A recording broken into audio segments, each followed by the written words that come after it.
Hey everyone, how is it going? I want to talk about Enter Ghost by Isabella Hammad. This is a novel published in 2023. I read it as a part of ShakeTember, which is the annual celebration of the works of William Shakespeare that takes place in the month of September every year here on BookTube. This book, as you will have noticed, is not by Shakespeare, but those who are Shakespeare savvy will notice from the title that it very much is engaging with Shakespeare's work, and in particular Shakespeare's Hamlet, which comes to play a big role, a pretty prominent role in this story, as you will see. And so, Enter Ghost takes place in contemporary times. It was published in 2023, so it takes place, I assume, sometime around then. So the novel centers on Sonia. Sonia is an English-Palestinian actress. So her father moved out of Palestine to England when he was relatively young, or at least when he was middle-aged. And so Sonia and her sister, Haneen, were raised in England. And Sonia is an actress. And at the beginning of this story, she's 38 years old, and she's just finished a run on the stage in The Seagull, which is a Chekhov play that I don't really know well, but she's just finished this run on the stage, and she's also just finished kind of this troubling love affair with the director of that production, who, as it turns out, was married the whole time they were having an affair. And as we find out, Sonia, in the not-too-distant past, had a kind of ugly divorce and had some other kind of traumas along the way during that relationship, which I won't get into because I don't want to spoil too much. And she's kind of dealing with the fact that she is 38 years old, so she's not old, really, but she is kind of getting to that age where she's no longer what you'd call young, so it's going to get tougher for her as an actress to play starring roles. And so she's kind of at this point in her life where she seems a little bit directionless.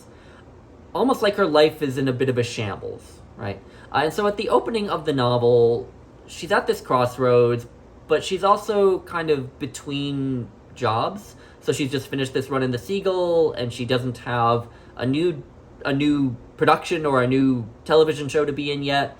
And so between jobs, she decides to reconnect with her roots in Palestine. She goes to Haifa to stay with her sister Haneen. So Sonia's sister Haneen lives in Israel, in Haifa, and Haneen is actually a professor at a university in Tel Aviv. And so Sonia comes to stay with Haneen for, she's not specific about how long she's staying, but a few weeks, a few months, it's not entirely clear. And just to reconnect with Haneen and also with other friends and family who are in Israel and the West Bank. She has some family in the West Bank, in particular an aunt and an uncle. She reconnects with some old acquaintances in Palestine, and so on and so forth. And very early on after arriving in Haifa, Haneen introduces Sonia to Mariam Mansour, who is this really feisty theater director who is trying to produce a production of Hamlet in classical Arabic and put it on in the West Bank with a Palestinian cast. And right from when Mariam first meets Sonia, she's trying to get her to take the role of Gertrude in this production of Hamlet. As Mariam says, she doesn't have a Gertrude, and she would love for Sonia to join her. And Sonia is fairly resistant at first, but as you might imagine, given that the novel is 300 pages long, she eventually gives in, and the rest of the story of the novel is the trials and tribulations of this cast and the production team getting this production of Hamlet up and running, which turned out to be really complicated, because this is the West Bank, right? This is occupied Palestine, and there are a lot of roadblocks that they run into.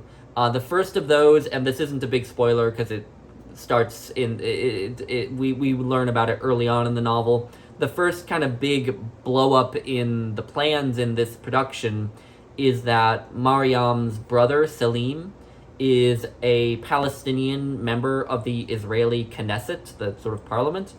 And near the beginning of the story, we find out that Selim has been suspended from the Knesset. And the reason he's been suspended is because he was funding the arts in the West Bank. And to the Israeli government, that qualifies as funding terrorism.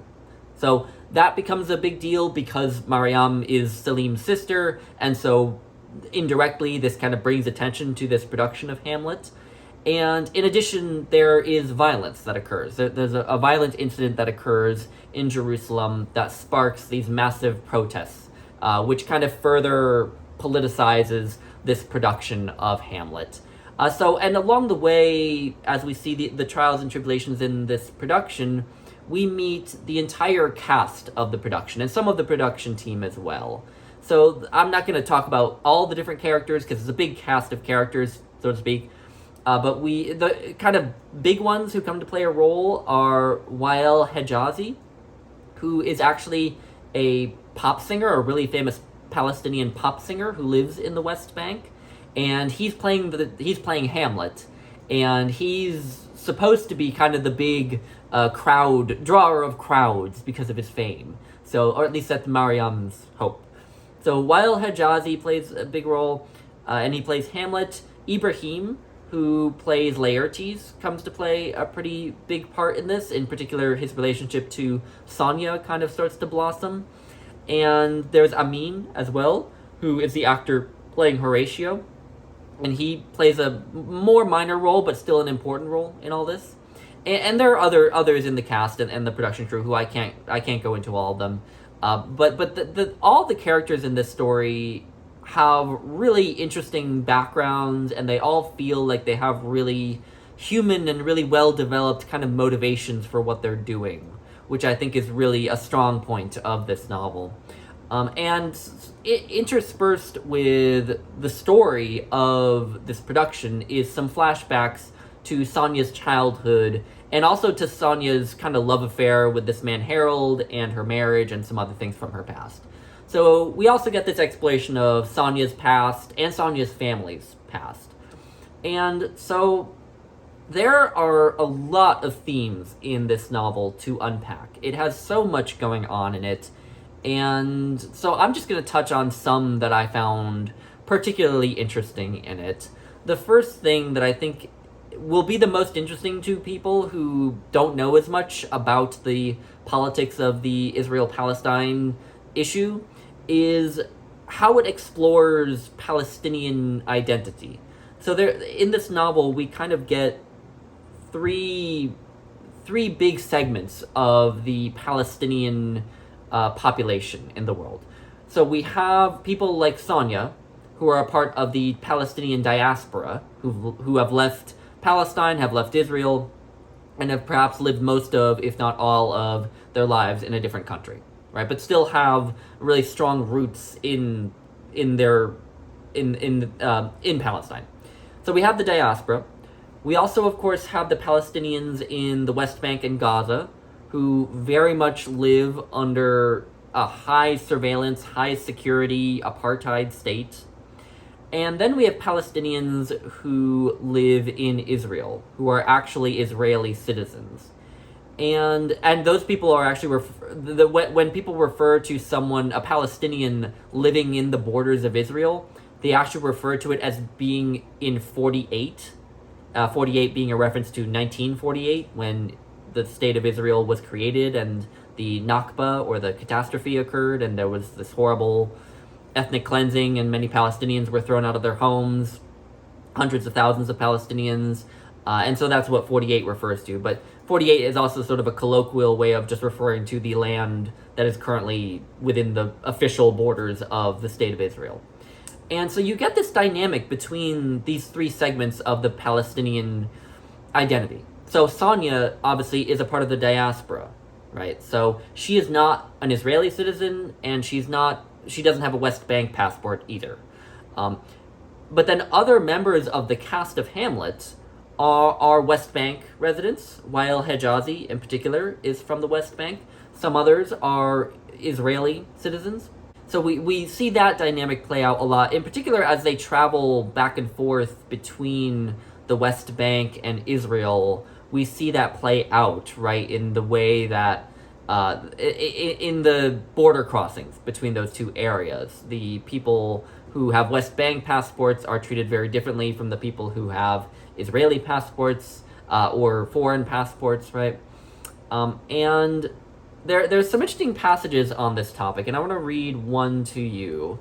So this passage is actually from a flashback from when Sonia was younger, and she and her sister, who I believe are teenagers at this point, are talking about the distinction between Palestinians in the West Bank and Palestinians in Israel, right? So Sonia and Hanin's background, they both technically are a part of the Palestinian diaspora, but their roots are in Haifa, which is actually in Israel.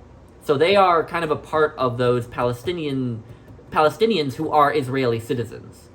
And so in this passage, she's talking about this distinction between being an Israeli Palestinian and being a West Bank Palestinian or a Gaza Palestinian. Right? So here is that passage. The rest of that summer, so the two of them are visiting Haifa in the summer in this part.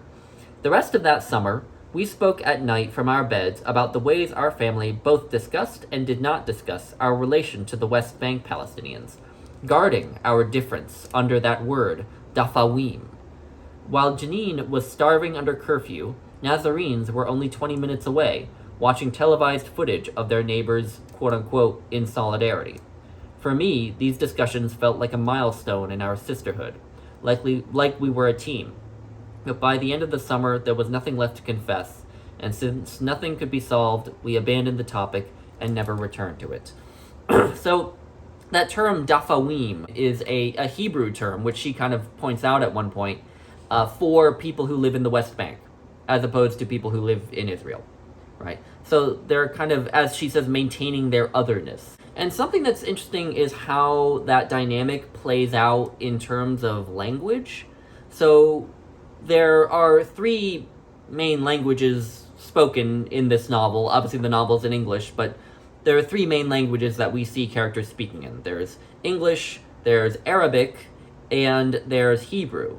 And this distinction between these different identities kind of plays out in the languages that they can and cannot speak. So some of the West Bank Palestinians speak Hebrew, but some don't. But they all, of course, know Arabic, and some of them know English, but some of them don't. Sonia herself can speak Arabic and English, but not Hebrew. Whereas Hanin and Mariam can both speak Arabic, English, and Hebrew. And so language kind of plays a role in that as well, which I thought was a really kind of fascinating thing that I had never quite thought about, is how this plays out in terms of language. And another way that this dynamic plays out, I feel like, is something that was already alluded to in that passage that I just read, but in how the destitution and the destruction in the West Bank of Palestinian homes and land are often so close in proximity to Israeli prosperity, right? So this is a passage I want to read to you that's not long after the passage I just read, where Sonia and Hanin are being taken to visit the West Bank by their uncle. And they're just shocked by what they find there, because this was only maybe an hour or two drive from where they were in Haifa, right? And this is what they're seeing. So this is the passage. The street was strewn with rubble. We slowed beside the burnt-out tires and the husks of dead cars astride the tarmac. Two women in long patterned dresses and headscarves picked their way around the debris, grocery bags in their tanned hands. A grayness prevailed, despite the sunshine overhead. A helicopter began to chop the air. Look, said Hanin. Some distance away, two green Israeli army vehicles were creeping downhill into a valley. Leaving, said Uncle Jad. Don't worry. as the jeeps disappeared behind a wrecked wall. Only 2 hours had passed since we left the house. How close we had been, all along, to this. As we turned past a building with a burnt facade, the word territory rang around in my head. It comes with the territory. That's not my territory. Occupied territory. Enemy territory. Unknown territory. What exactly happened on this road to cause this mess? And where were the people standing when whatever it was had happened? What weapons had they used? Had the soldiers used? How had that block of concrete ended up there, and that sheet of metal there? And who had died? And how many were arrested? Over the contents of the window pane, a blend of television reels ran and filled the empty streets with action. If Israel was, quote-unquote, the inside, then that made this, the West Bank, an outside, a borderland, a neither here nor there. And yet, as Jad's car descended the road to Bethlehem, opening on the right-hand side a vista of terraced fields, how much it felt like exiting through the mirror and entering the real, going deeper and deeper into the heartland. Yeah, so that is a really powerful and troubling passage, and I think I've sort of already said this, but I think that this novel would be a really good crash course for people who weren't very familiar with what it's like to live as a Palestinian in the West Bank or in Israel. I think this novel would be a really great crash course on that. But another big theme that kind of leaps out to me, obviously, is the discussion around Hamlet itself, the play of Hamlet. And it's that there's some discussions among the cast themselves.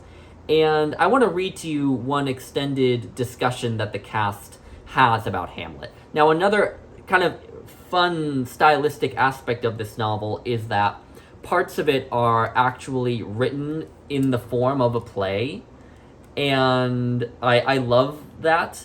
This is a scene not long after the cast has just done their first read through of the whole play, and the director Mariam is kind of grilling them all about what they think of the play. All right, so I'll read you some of this. I'm going to read you a chunk of it. So Mariam says, "Don't look at the screen. So, what do we think the play is about?" Silence. Sonia watches Miriam. Amin says, "War." Mariam says, "Good." Mariam says, "What else?" Majed says, family drama." Ibrahim says, "Free will." Mariam says, "Very good." Amin says, "Revenge." Mariam says, "Yes, that's a big one." Amin says, "Important." Mariam responds, "Very. Can we think of anything else? Even small things you picked up that stick with you when you think now about this play?" And Amin says, "Death?" Mariam, "Yes, there is a lot of death." Ibrahim says, "Martyrdom. Hamlet is a martyr." And Mariam says, "That's great, martyrdom. Anything else?" And then Wael, the pop singer, says, "National liberation." And there's a stage direction that says, "Everyone looks at Wael." And Mariam says, "In what way, national liberation?" And then Wael says, "If Hamlet is a martyr," and then the stage direction says, "leaves off." And Mariam says, "You mean Hamlet is a martyr like a Palestinian martyr?" Wael, shrugging, says, "Yes, yeah." Mariam says, "Okay, let's discuss that a bit." And Wael responds, "I'm just saying that because Ibrahim..." And Mariam interrupts him and says, "Nothing you said was wrong. I think it's actually very interesting." And Ibrahim then says, "It's not a very optimistic vision of national liberation if everyone dies in the end." And Amin says, "True." Majed says, "This might be a stupid question." Mariam assures him, saying, Nothing is stupid." And Majed continues, "But which nation is Hamlet liberating?" There's a pause, and George says, "Denmark, no?" And Majed says, But are you sure killing Claudius liberates Denmark? Doesn't killing Claudius give Denmark to Fortinbras?" And then Mariam says, "Well," but is interrupted by Majed. "And then Denmark is supposed to be Palestine? Or is Denmark Israel? This time out of joint thing, something rotten in the state. The state of Israel? I'm not being sarcastic, by the way, these are genuine questions." And Mariam says, "I don't think we need to be so literal." And Amin says, "Yeah." And Mariam continues, "There can be a suggestion." And then George says, What then about the queen, Gertrude? Now, just my introduction, remember, Sonia is playing Gertrude, right? And then Mariam says, what about the queen? George says, I think she does symbolize Palestine. And there's a pause. And then Mariam says, and why do you think that? George says, because Gertrude is raped by Claudius. And then finally Sonia speaks and says, what? Gertrude doesn't get raped. Mariam says, let him finish. And George says, thank you. And Sonia says, but that's ridiculous. And George says, Gertrude is, the land who gets manhubi, looted. And he continues, like Palestine does. And like Palestine, part of her accepts this. Part of her betrays the old king. Forgets what it used to be like. Forgets her loyalty. Like those traders on the inside. And those people who sold land to the Jews. And, these kinds of people, this betrayal is also the story of Palestine. It's not just we have been oppressed. It's also we have betrayed ourselves, our brothers. And Sonia says, this is a very particular reading of the play. And Mariam says, did anyone else make that interpretation? That Gertrude stands for Palestine? And then Sonia just says, Gertrude stands for Gertrude. She's a character. And then George says, she is raped, though. Sonia says, when is she raped exactly? I think I must have missed that scene. So, clearly being a little bit sarcastic. Then Mariam says, well, hold on. Maybe rape is too far. Remember, izab, excuse my Arabic, means rape, but it also means usurping. Like yagtasib al-ard. So in that way, and Amin interrupts her and says, I had this feeling, actually, I read this at school, this play, in English, actually. And so I felt like I knew Hamlet. I had this very particular idea of what happened in Hamlet, and then reading it just now was very surprising. In what way surprising? Mariam asks. And Amin says, I thought Hamlet was a more general play, more generally about a people struggling, that this to be or not to be is a kind of general idea. But this time it sounded to me more like just a young man having a hard time. And Mariam says, that's good. And then Mariam has Wael, who is playing Hamlet, read out some of the to be or not to be soliloquy. And she has him read it out in Arabic, and Isabella Hammad makes the kind of inspired decision to include both the Arabic that he's speaking and a literal back translation into English from the Arabic translation from Shakespeare. And so I'm going to read the literal English translation of the Arabic, and it's really interesting to see some of the differences here. All right, so here's the to be or not to be soliloquy in the literal back translation into English from the Arabic. Shall I be or not be? That is the question. Whether it is nobler of the soul that a man should suffer the slings of outrageous fortune and her arrows, or to draw weapons against a sea of troubles, and by opposing, end them. We die, we sleep. And then Mariam tells him to stop there. But, so, you get these really engaging discussions of what Hamlet can symbolize to Palestinians, right? And I when I thought about this, I hadn't thought of Gertrude as symbolizing Palestine. But that was a really interesting comment, and I think to a degree, it's interesting that Sonia is playing Gertrude, because I think the character who's giving that interpretation of Gertrude is implying that Sonia herself is somehow complicit in the Israeli oppression of the Palestinians. But another thing that I do really like about this book is how it back translates the Arabic into English sometimes, because you can see interesting little differences, like how when Hamlet says whether 'tis nobler in the mind in the original, in the Arabic translation he's saying whether it's nobler in the soul, right? Among others, they take arms versus draw weapons, and so on and so forth. It's just interesting to think about kind of what different aspects of Hamlet could symbolize to the Palestinians, right? In another really cool passage of the novel, Mariam, the director, has Wael, who's playing Hamlet, play out the role of Hamlet as though he is an Israeli security guard, and all the other members of the all the other members of the cast, all the other characters, are Palestinians. And that is really interesting, and it brings out this really interesting dynamic in his performance. Another aspect of Hamlet that isn't necessarily drawn out a lot in the book, but which I was thinking about in relation to the Palestinian experience, is how big a role surveillance plays in Hamlet. People are constantly spying on each other in Hamlet. There's so much surveillance in Hamlet. Not just of Hamlet, but there's also Hamlet surveilling other people, and so on and so forth. And that is a huge part of this novel, is surveillance of these people. And by other people's testimony, surveillance is a huge part of being Palestinian. Unfortunately, they are constantly watched and listened to, right?